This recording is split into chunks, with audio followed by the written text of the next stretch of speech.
Have you ever asked yourself why it feels so hard to heal? Why? Even after therapy sessions, journaling, affirmations, you still feel like you're drowning in emotional quicksand. It's not because you're broken. It's because you're trying to heal in a place that feeds on your wounds. Every system you've ever trusted, your family, your workplace, even some of your friendships, benefits more from your silence than your voice, more from your obedience than your freedom, more from your pain than your peace. Healing in this context is not just inconvenient, it's dangerous. Because when you begin to heal, you disrupt an entire ecosystem that thrives on your self-abandonment. You've been taught that being agreeable is love, that being useful is value, that being silent is strength. But none of that is true. What if your suffering isn't a sign of failure, but a sign that your soul is screaming for liberation? When was the last time you said no and didn't feel guilty? When was the last time you were silent, not out of fear, but out of sovereignty? They don't want you healed. They want you functioning barely, functioning just enough to serve their needs, functioning just enough to keep playing a role in a story that was never yours. So the moment you try to rewrite your script, the backlash comes. You're called selfish, distant, too much. But here's the truth. Choosing yourself is not selfish. It's sacred. Carl Jung said, "The privilege of a lifetime is to become who you truly are." But how can you become that if every space you inhabit demands that you stay fragmented? You don't just wake up and heal, you have to fight for it. Not with fists, but with choices, with silence, with refusal, with space. Healing means losing comfort. It means disappointing people. It means walking away from places that once felt like home and realizing they were actually prisons dressed as sanctuaries. And maybe that's what hurts the most. Not the pain itself, but realizing that the people and places that said they loved you only loved the version of you that stayed small. So let me ask you, who are you without your wounds? Who are you when you're not apologizing for existing? Who could you become if you were finally allowed to be whole?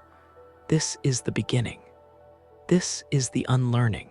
This is the cracking open of your own myth. And this video, it's not just about healing. It's about recognizing the chains they wrapped in gold.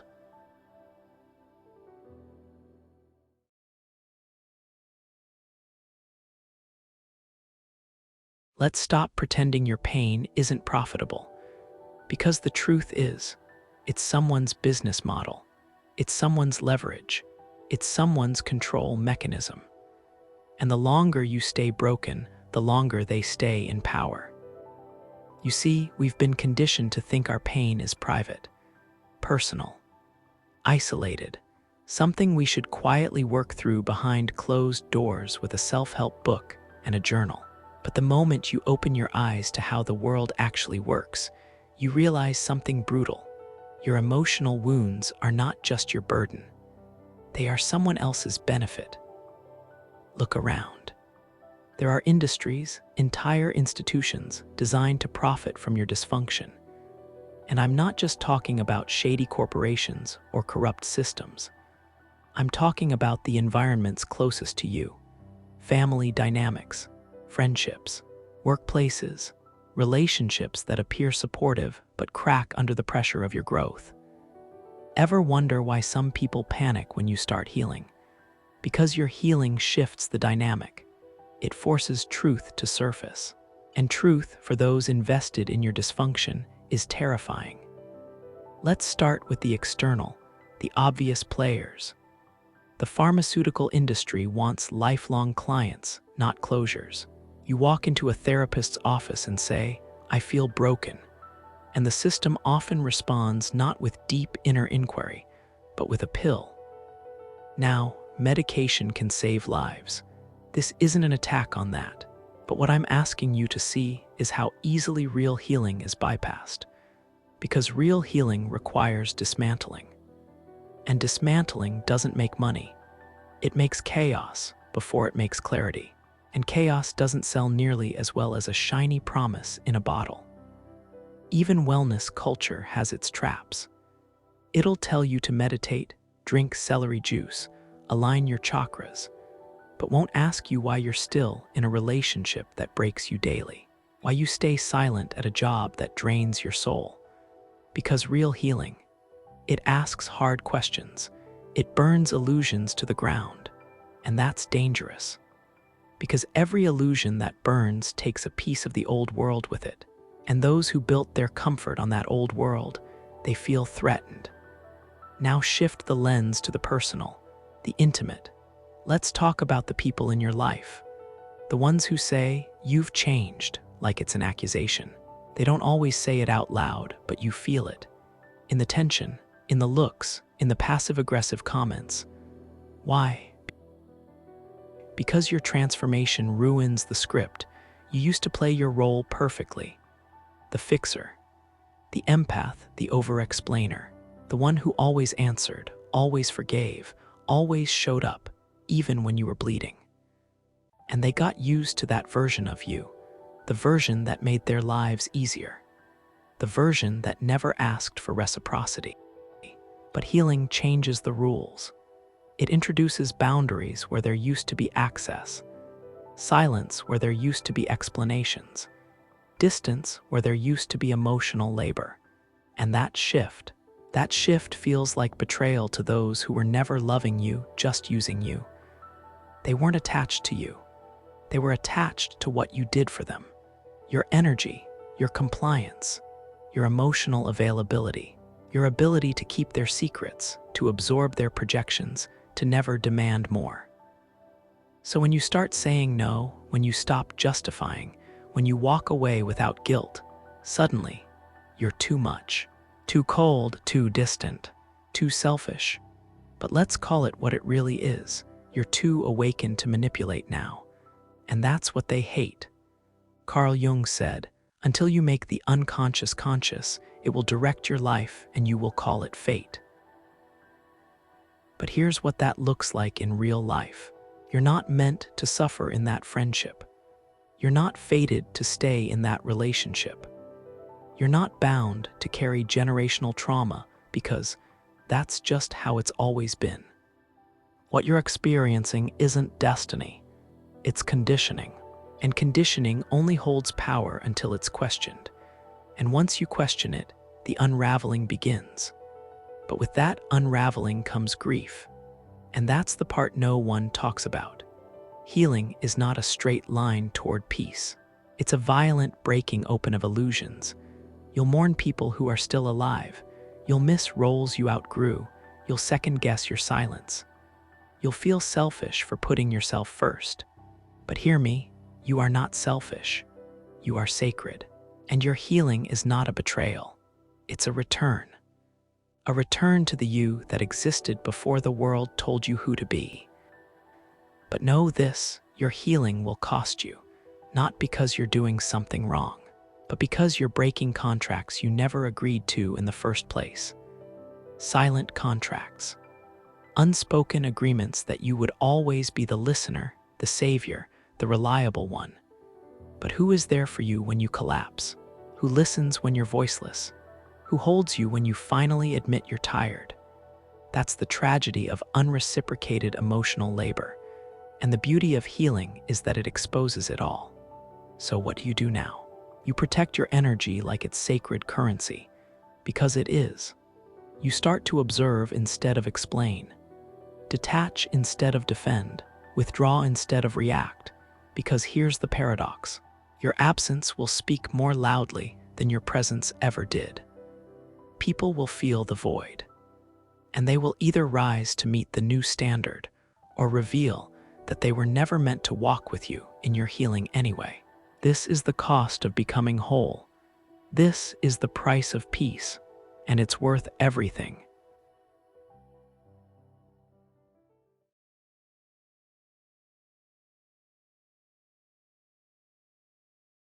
Let's talk about the subtle prison you didn't know you were living in.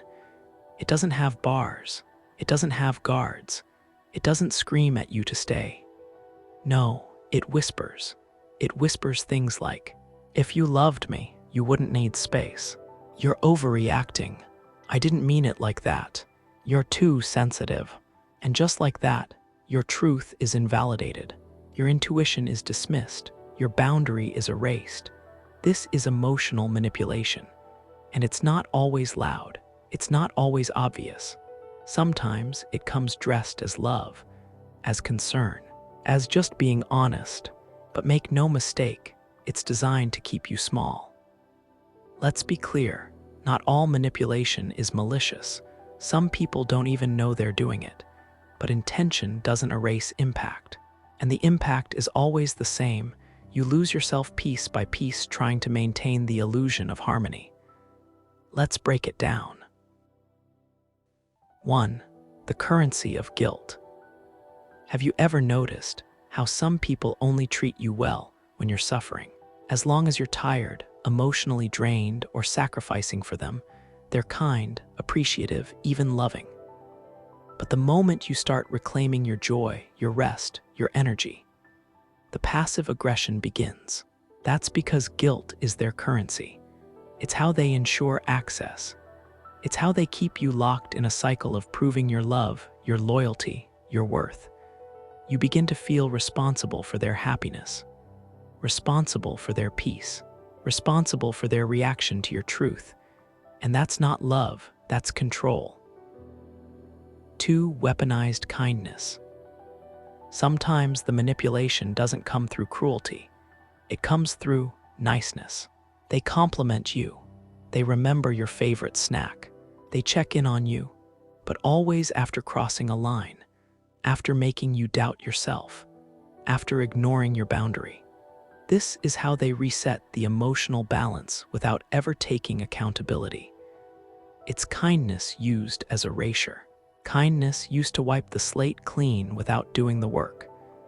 Kindness that makes you feel guilty for still being hurt. And you start to question yourself. Maybe I'm too harsh. Maybe I should just let it go. No, because when kindness is used to silence your pain, it becomes manipulation. 3. Inconsistency as a weapon. Here's one of the most confusing forms of manipulation: inconsistency. Today they love you, tomorrow they're cold. Today they validate you, tomorrow they ghost you. Today you're everything, tomorrow you're too much. This emotional roller coaster doesn't just confuse you, it trains you. It conditions you to cling to crumbs, to chase the high of approval, to self-censor so you don't rock the boat. And slowly, you lose your voice trying to keep the peace. You shrink yourself hoping to avoid the next withdrawal of love. This is not emotional intimacy. It's emotional captivity. And here's the worst part. They never have to raise their voice. They don't even have to say anything explicitly cruel. Because their silence, their distance, their sighs, they say everything. You learn to read between the lines so well you forget how to speak your own. 4.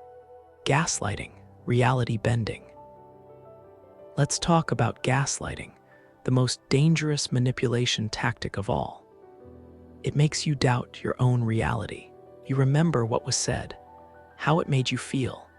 But when you bring it up, they deny it, or minimize it, or spin it back onto you.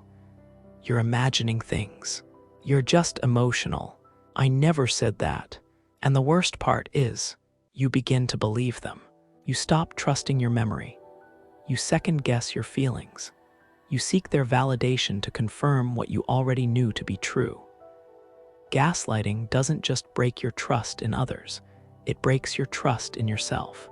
And when you don't trust yourself, you become dependent. Dependent on their version of events. Dependent on their approval to know when you're allowed to feel hurt. This dependency is exactly what keeps you from healing. 5. Over-explaining and emotional labor. Let's pause and look at your role in this pattern, not from blame, but from awareness. If you're always explaining yourself, always justifying your boundaries, always softening your truth so it doesn't make them uncomfortable, ask yourself, why? Why do you feel the need to over-explain your no? Why do you feel guilty for asking for space? Why do you feel like you have to earn rest, silence, peace? You've been trained to believe that emotional labor is love. That being available at all times is kindness. That saying yes means you're strong. But over-explaining is not connection. It's a trauma response. It's what happens when you've been punished in the past for being honest. When someone made you feel unsafe for simply expressing your truth. So now you water it down, pad it with softness, coat it in disclaimers, hoping it won't provoke a storm. But here's what you must remember. People who genuinely respect you don't need emotional gymnastics to understand your no. You don't have to exhaust yourself to be heard. You don't need a PowerPoint presentation to defend your boundary. You are not difficult. You are not crazy. You are not wrong for needing what you need. You are simply learning to protect your peace in a world that benefits from your chaos.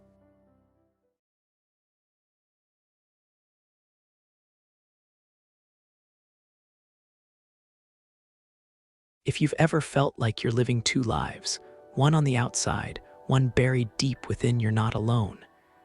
And more importantly, you're not broken. You're just split. Carl Jung had a name for this: the persona and the shadow. Two sides of the same soul, one presented to the world, the other hidden in shame, fear, or rejection. Let's start with the persona. It's not just a mask. It's a survival strategy. From the time you were a child, you began shaping a version of yourself that would be acceptable, palatable, lovable. You learned quickly what earned applause and what triggered punishment. So you edited yourself. You smiled even when you were hurting. You stayed quiet even when something screamed inside you. You achieved more than anyone asked, not for joy, but for safety. Because in your world, love was conditional. The persona is that conditional version of you, the curated identity designed to win approval, avoid abandonment, and maintain peace. But here's the tragedy. The more you become your persona, the more you forget your truth. You play the role so well, you start to believe it's who you are. You're the strong one, the understanding one, the selfless one, but behind that performance is another self, a quieter one, a rejected one. That is the shadow. The shadow is not evil. It's not darkness in the way we've been taught. It's everything you were taught to disown. Anger, grief, desire, fear, rage, ambition, neediness, sensitivity. These traits, once punished, shamed, or ignored, get buried in your subconscious. But they don't disappear. They leak. You feel the tension when someone sets a boundary and it enrages you, even though you say you support boundaries. You feel the jealousy you won't admit to, the sadness you dismiss, the resentment you laugh off. That's your shadow whispering, "I'm still here." And until you look at it, really look at it, you will be controlled by what you deny. Because here's the paradox: what you suppress gains power.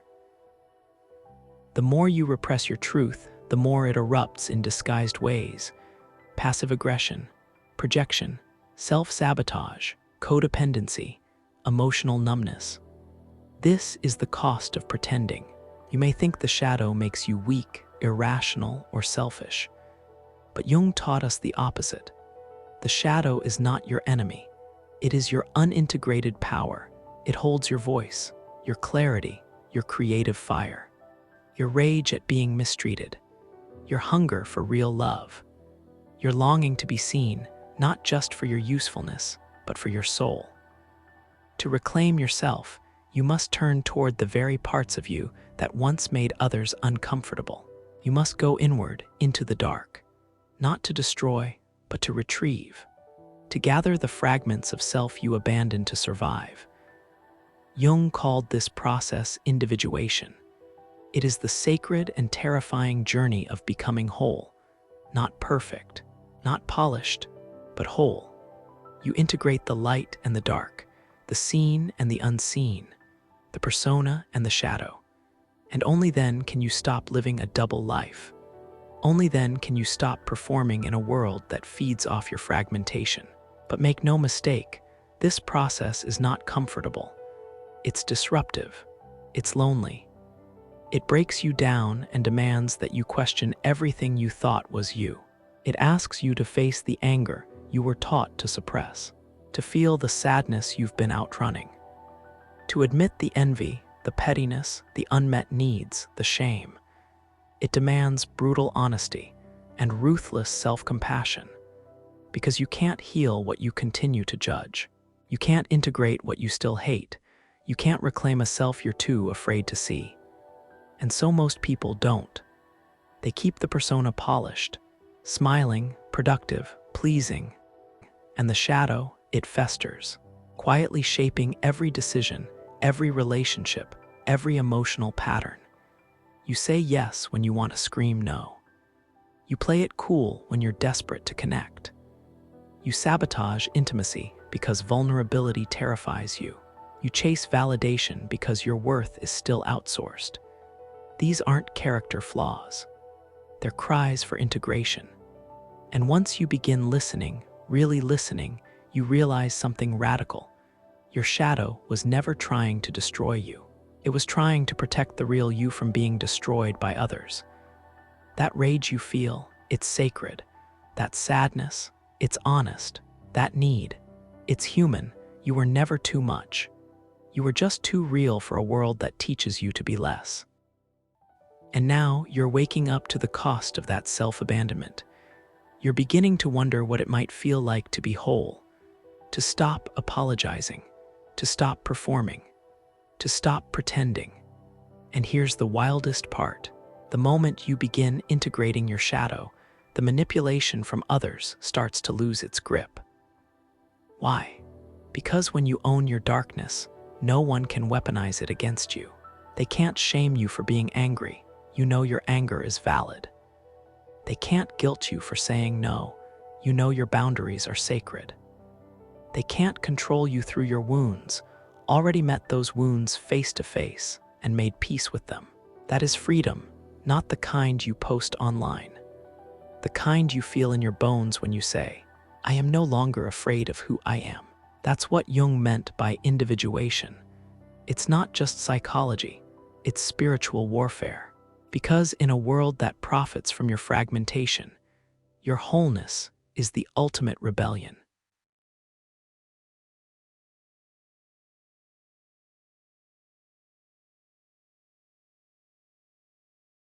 If I told you that your energy is your most valuable currency, would you believe me? Not your time, not your money, not your attention, but your energy, that subtle, sacred force within you. The way your presence lights up a room, the way people feel safe, seen, heard just by being near you. The way you can hold space, listen deeply, love fiercely. That's your real wealth, and everyone wants a piece of it. But here's the harsh truth. If you don't learn to protect it, the world will spend it for you. Most people don't feel tired because they work too much. They feel tired because they leak energy in places that don't nourish them, in conversations that are performative, in relationships that are one-sided, in environments that don't recognize their value unless they're producing or people-pleasing. You don't need more sleep. You need fewer energy thieves. Let's get specific. You spend energy every time you hold back your truth to keep the peace. Every time you explain yourself to someone who's already decided not to understand you. Every time you show up for someone who never shows up for you. Every time you smile when you're crumbling inside. Every time you respond to a message when what you really need is silence. You are constantly exchanging your energy. But the question is, are you investing it?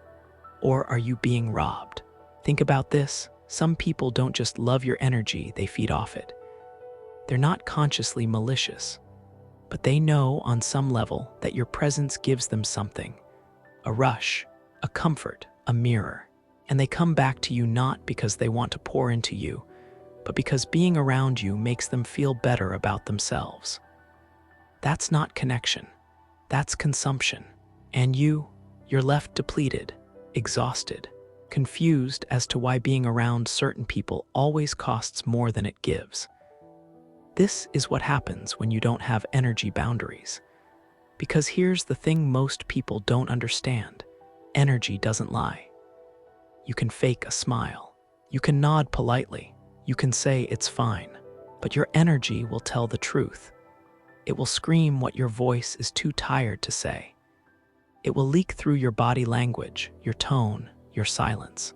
And if you don't start honoring that truth, others will continue to ignore it too. Carl Jung spoke of the psyche as an ecosystem. Every emotion, every interaction, every thought either charges or drains you. But we've been trained to ignore the signals, to push through, to be strong, to never disappoint. So we stay in rooms that suffocate us. We answer calls that feel like emotional traps. We give and give and give until we are shells of ourselves. Why? Because we were conditioned to believe that our energy is infinite. But it's not. It's finite, precious, sacred. And if you treat it like it's endless, you will find yourself in a cycle of burnout that rest alone cannot fix. Let's pause for a moment and ask, where is your energy leaking? Maybe it's a relationship that's built on obligation, not love. Maybe it's a job that rewards you for abandoning your boundaries. Maybe it's a habit of saying yes when every fiber of your being screams no.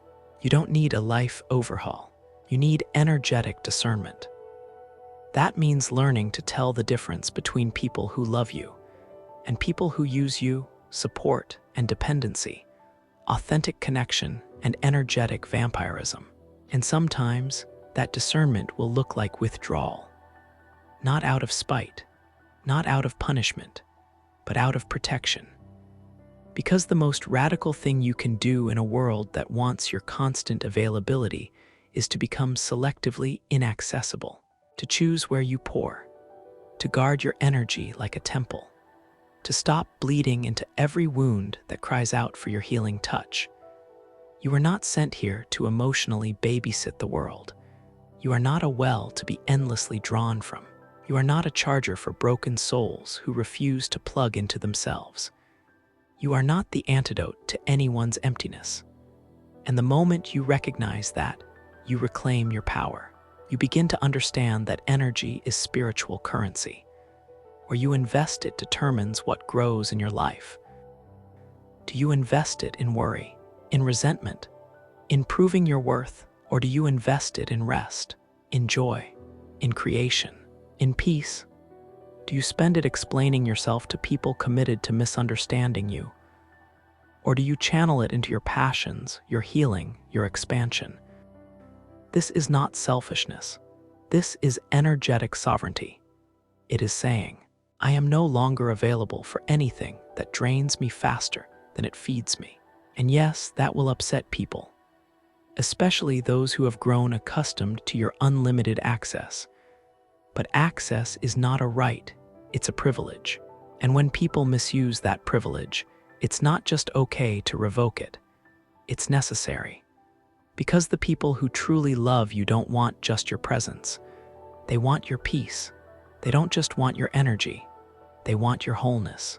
And those are the people you invest in. Let's end with a reminder. You don't owe anyone your exhaustion. You don't owe anyone your constant availability.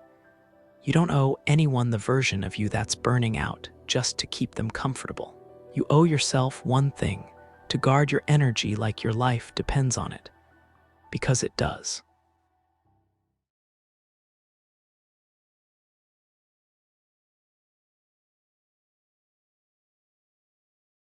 Healing isn't always light and peace. Sometimes healing is war. A war between the self you were taught to be and the self you were born to become. You see, the world romanticizes healing. It sells you the image of candles, yoga, soft music, long baths. But real healing feels like loss.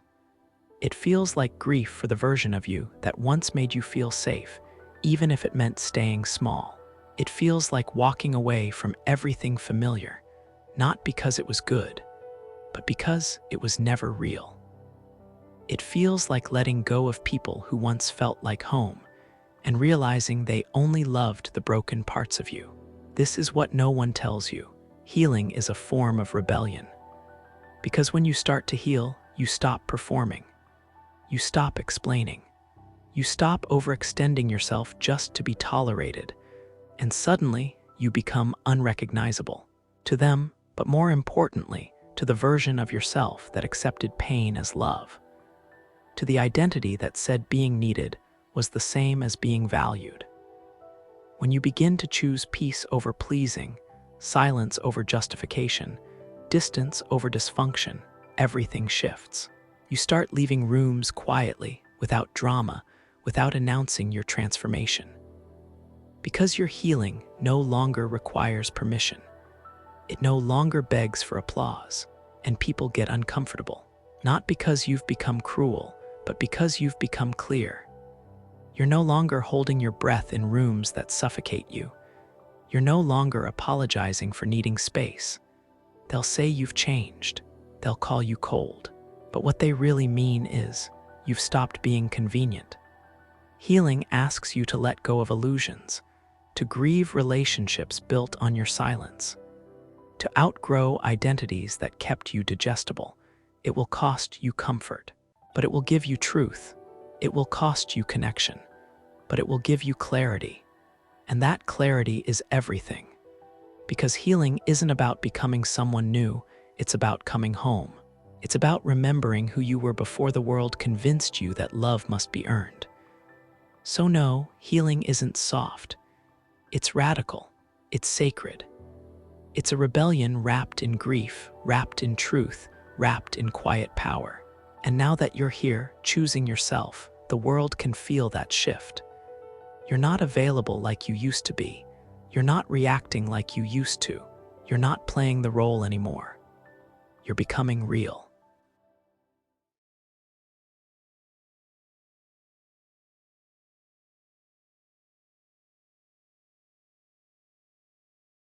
There's a point in your healing when you no longer need to explain yourself. Not out of detachment, but because you finally found solid ground within. You felt the fire of transformation. You've stood in the wreckage of who you used to be, rebuilding piece by piece a version of yourself that no longer needs approval to breathe. And somewhere in that process, something shifts. You stop chasing clarity from those committed to misunderstanding you. You stop apologizing for the space you take up, for the silence you hold, for the power you've reclaimed. You become quiet, but not invisible, present but no longer accessible to everyone, loving but no longer bleeding for those who only showed up to consume you. This is the moment you become the mystery, not the enigma people try to decode, but the version of you that no longer explains her soul in exchange for belonging. The version of you that walks away without closing the door behind her. The version of you that knows peace is louder than any defense you could ever give. Your withdrawal becomes power. Your silence becomes a language. Your distance becomes sacred. People start to wonder why you're different, why you don't answer right away, why your energy feels unreachable. And that's the point. Because when you stop being predictable, you stop being manipulable. When you stop being emotionally available on demand, the people who depended on your wounds begin to feel your healing as a threat. Let them. You're not here to be understood by everyone. You're not here to fit into places you've outgrown. You're not here to keep explaining your no to people who only ever heard you when you said yes. You're here to be whole, to live a life that doesn't cost your soul, to choose rest without guilt, to hold space for yourself the way you once held it for everyone else. And in doing so, you become something sacred, something rare, something untouchable by the hands that once drained you. You're not bitter, you're just no longer available. You're not angry, you're just no longer explaining. You're not cold, you're just finally choosing yourself without guilt. So if you've made it here into the quiet, into the clarity, don't go back. Don't shrink again to make others feel safe. Don't give away the mystery you fought to become. Because this you, whole, silent, powerful, is not a performance. It's a return. And not everyone deserves access to the home you've built inside yourself. You've become the mystery. And that is your final liberation.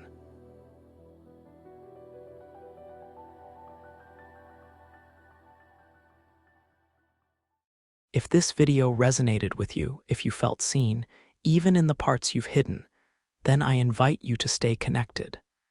Subscribe, like, and share, not for me, but for the version of you who is still on the journey. Because there's someone out there, right now, drowning in their own over-explanation, burning out under the weight of their availability, begging to be chosen while abandoning themselves. And your share might be the message they didn't know they were waiting for. Thank you for being here. Thank you for choosing yourself. And remember, you can't heal in a place that profits from your pain. So leave the place and become the mystery.